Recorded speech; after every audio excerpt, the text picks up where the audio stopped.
Good evening, YouTube. Derek here, Hardball Crazy, come back with a video. Today I am taking on the Mangini challenge.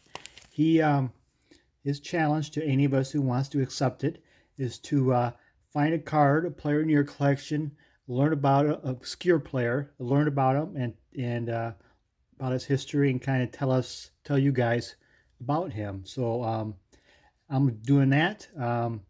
There's pretty much everybody who I have in my card collection. I already pretty much know a little backstory about them, so I didn't really do much, excuse me, much research on them for this video. I already had done research on them before. A little backstory on this guy. About 3 summers ago or so, I went to made a road trip down to Detroit. A buddy of mine, there was a Star Wars exhibit at the museum, Detroit Institute of Arts Museum, and it showed off a bunch of Star Wars costumes and stuff, like the original costumes from the original Star Wars and the new prequels too, and Princess Leia, Luke Skywalker, Han Solo, Chewbacca, Stormtroopers, Boba Fett, the whole 9 yards, and even the newer Queen Amidala and Darks, but everybody basically, Yoda and C3PO, R2D2. Pretty cool thing. Within that same building, they had other exhibits and stuff, and they also had this guy's collection who had the complete T206 collection. It had basically on a wall, and every card in that collection he had a complete set was like graded a PSA 5 or 6 or so, except for the Honus Wagner, which was a 1. He had a separated little vault area, which was quite the impressive collection. And at the time, I did not have any T206 cards, so that inspired me to get my first one, seeing that video, so I did. And I came across this player. I don't know how I came across him, I don't remember, but that's why I picked up him. I did a little research on him. I thought it'd be a cool card to have in my first T206, not a Hall of Famer. So obviously being teaching you guys about this player, it is Cy Seymour. Here picture the New York Giants. Sweet Caparol back. So I picked this card up after I seen that T206 collection at the museum there. And I'm going to tell you a little bit about Mr. Seymour. He's got a little bit of a piece in baseball history that you might not know. Basically, his career started in 1896 with the New York Giants till 1900. As a pitcher, his career, he was a very wild pitcher.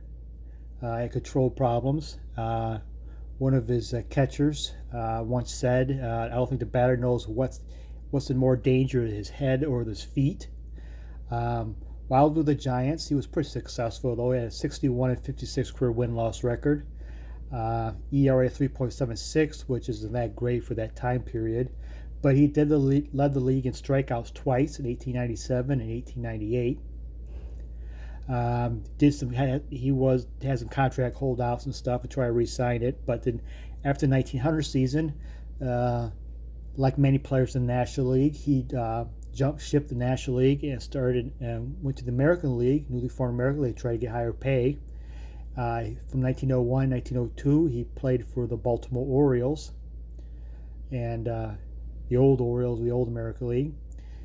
After about time 2002 season came around or so, midway, the Orioles had to start having financial problems. So the Cincinnati Reds signed him. I should mention, late in the Giants' time with the Giants outfield had injury problems and ineffectiveness, so Cy Seymour started playing games in the outfield too. From 1902 to 1906, he played with the Cincinnati Reds, primarily as an outfielder.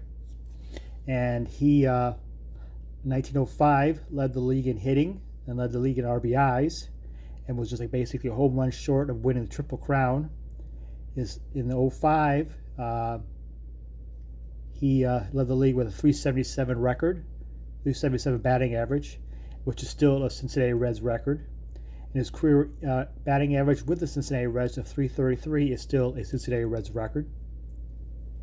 After the 06 season, The New York Giants signed him, bought them out with the Cincinnati Reds. Played 4 more years with the New York Giants under John McGraw. He was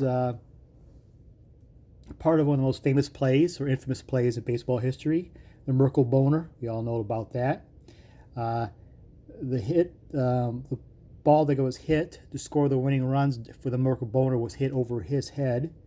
There was debate that Christy Mathewson told Seymour to play in, but he didn't, and nonetheless, that the ball went over his head and scored the winning runs, or would have been in the winning runs of the Merkle Boner and all that stuff.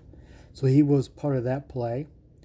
At his 2010 season, kind of ineffectiveness kind of took over injury, started having injury problems, and he played in the minor leagues, Pacific Coast League, and finished his career in 2013 with the Boston Braves. But that's pretty much the career of Cy Seymour. He is part of the Reds Hall of Fame. And one other note about Mr. Seymour is, as of right now, with his combination with his pitching and hitting career, he and Babe Ruth are the only players in Major League Baseball history that have more than 50 career home runs and 50 career wins, still to this day. So Mr. Seymour here has a little bit of footnote in Major League Baseball history. So that's maybe why I think I picked him up, inspired for the two-way players. I think I may cross his name, saw his name cross and read about Shohei Ohtani and career of two-way players and such. That's why I picked him up. And this little backstory of Cy Seymour. I think I did okay with the Mangini challenge. And this is a T206 Cy Seymour. Sweet cap roll back. I hope you enjoyed the video, and thank you for watching.